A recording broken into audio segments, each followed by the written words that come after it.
अस्सलाम वालेकुम जी, मेरा नाम आमिर बिलाल है। नाज़रीन, आज की वीडियो में जिक्र करेंगे तुर्की और अमेरिका के ताल्लुकात के बारे में। और एक बहुत बड़ी डेवलपमेंट हुई है जब से जो बाइडन ने अपना ऑफिस संभाला है, तो उसके बाद से ऑफिशियल जो है एक बड़ी मुलाकात हुई है।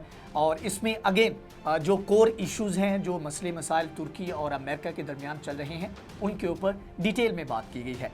अब तुर्की का मौक़िफ़ क्या है, तुर्की ने क्या कुछ प्रपोज़ किया, तुर्की ने किन चीज़ों से इनकार किया, उसके बारे में डिटेल में बात करेंगे। और फिर अमेरिका का क्या प्लान है, उसके ऊपर भी बात करेंगे। और एंड पे कंक्लूड करने की कोशिश करेंगे कि असल में चीज़ें चल कैसे रही हैं और जा किस तरफ रही हैं। सबसे पहले इस मीटिंग के बारे में यह है कि अमरीकी सेक्रेटरी ऑफ स्टेट जो है एंथनी ब्लिंकन, वो थे, और साथ में तुर्क वज़ीर ख़ारिजा, इनकी जानिब से मुलाकात की गई है। और ये मुलाकात हुई है ब्रसेल्स में, जहाँ पर नेटो मिनिस्ट्रियल मीटिंग थी और उसकी साइड लाइन्स पर ये मीटिंग हुई है, जिसमें अहम अमूर के बारे में तबादला ख्याल किया गया है।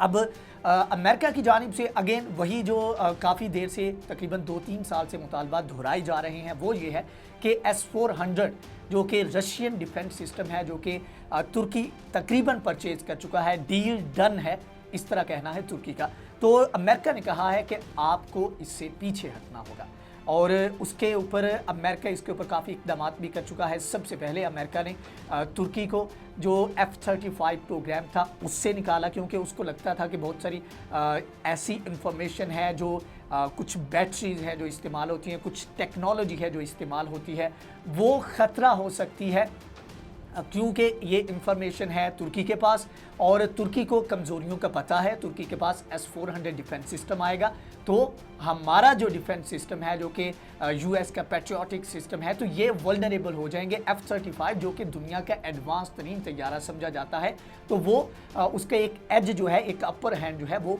ख़त्म हो जाएगा। तो इस वजह से तुर्की को इसमें से निकाला था। उसके अलावा जो एक्सपोर्ट लाइसेंस है वो मुअत्तल किया गया तुर्की का, और कुछ और भी पाबंदियाँ आयद की गई हैं।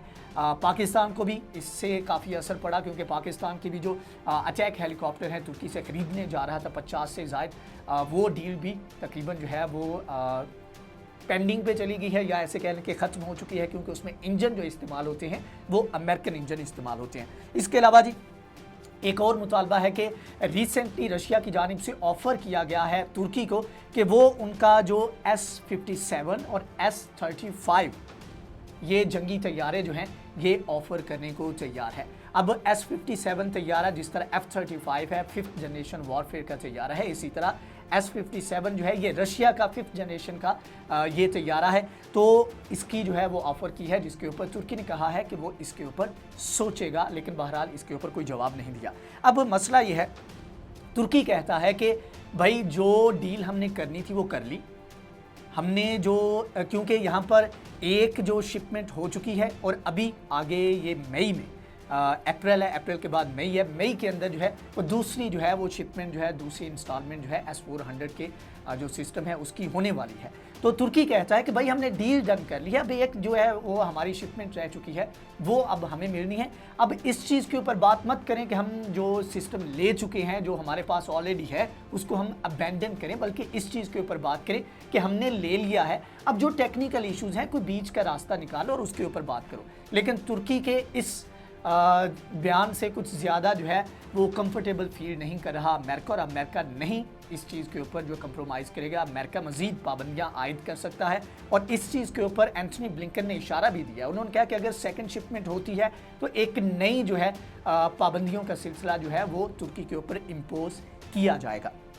अब यहाँ पर दो चीज़ें हैं, एक तरफ तो यह है कि ये डिफेंस सिस्टम है, और दूसरी तरफ समहाउ आगे जाकर आपको बीच का रास्ता निकालना पड़ेगा। लेकिन यह है कि इसमें कुछ टेक एंड गिव वाली सूरत हाल होगी। एक तरफ तुर्की ने ऑफ़र करवाया है कि आप हमें सीरिया के अंदर सपोर्ट करें तो आपका फ़ायदा ज़्यादा होगा, नुकसान आपका कम होगा। आप रशिया के अगेंस्ट हैं तो ठीक है, आप हमें सपोर्ट करें, क्योंकि सीरिया के अंदर जो है बशार अल असद की हुकूमत को अपोज़ कर रहा है तुर्की और अमेरिका, और सपोर्ट कर रहा है रशिया। तो तुर्की ने कहा कि आप हमारा इंटरेस्ट जो है उसको तहफ़्फ़ुज़ दें, तो हम जो है आपकी भी यहाँ पर मदद करने को तैयार हैं। लेकिन बहरहाल इसके ऊपर कोई उस तरह का अमेरिका की जानिब से जवाब नहीं दिया गया।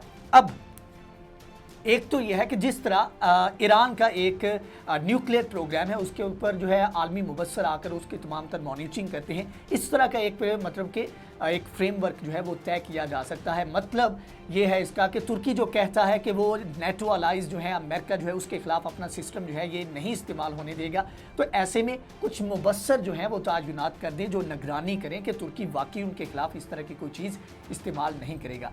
लेकिन बहरहाल एक और मसला ये है कि तुर्की इस चीज़ के ऊपर राज़ी कभी नहीं होगा, वो कभी भी नहीं चाहेगा कि इस तरह यहाँ पर आकर अमेरिका उनके सरों के ऊपर बैठा रहे और इस तरह निगरानी करे। तो इसमें जो है वो दो तरफा से एक और चीज़ है जो कि बड़ी ऑफ़र है, या ऐसे कह लें कि एक बड़ा मौका है तुर्की के पास जो कि अमेरिका ने दिया है, और अमेरिका तुर्की से एटलीस्ट तुर्की को फेवर देने से पहले, कोई भी फेवर देने से पहले बड़ा फ़ायदा लेना चाहते हैं। और वो बड़ा फ़ायदा ये है कि अफ़गान तालिबान के दरमियान जो इस वक्त पीस डील चल रही है, जो मामलात चल रहे हैं, मुज़ाकरात चल रही हैं, वो हो रहे हैं कतर में, दोहा के अंदर। अब यहाँ पर अमेरिका ने कहा है कि भाई अगर आप कुछ फेवर्स लेना चाहते हैं तो आप थोड़ा सा कोऑपरेट करें, हमारी जो ये विड्रॉ है इसको जो है, क्योंकि इसके ऊपर अमेरिका थोड़ा सा और अरसा जो है यहाँ पर रुकना चाहता है, तो यहाँ पर तुर्की को कहा है कि आप इसको फैसिलिटेट करें, यहाँ पर बातचीत करें।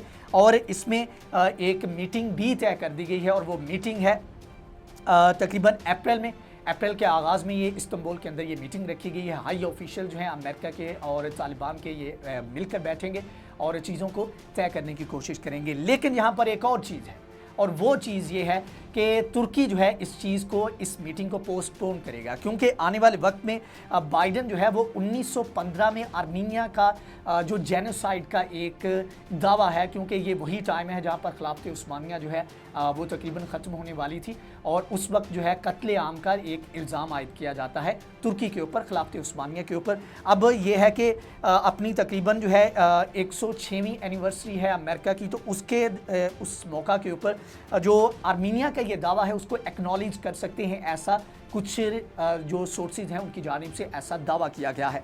तो ऐसे में तुर्की जो है वो इस चीज़ को पोस्टपोन करेगा ताकि एक लेवरेज जो है वो उसके पास रहे। अब ये जो एक्नॉलेज हो सकता है, ये 24 अप्रैल तक जो है ये चीज़ जो है ये हो सकती है।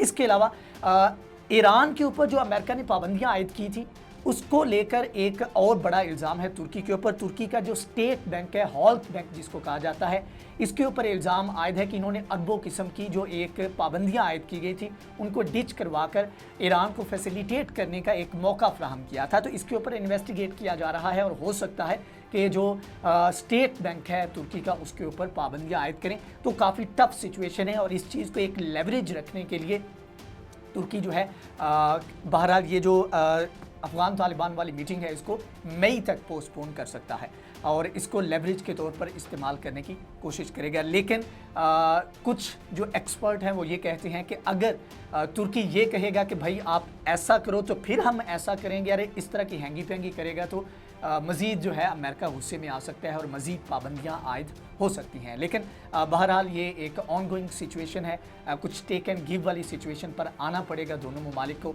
और तुर्की की इम्पोर्टेंस जो है, और तुर्की जिस तरह फ़ायदा देता रहा है अमेरिका को, ये भी किसी से ढका छुपा नहीं है, और अमेरिका इस चीज़ को रियलाइज़ करता है। बहरहाल ये प्रेशर डाला जा रहा है, और उसके बाद तुर्की जो है इससे निकलने की कोशिश करेगा।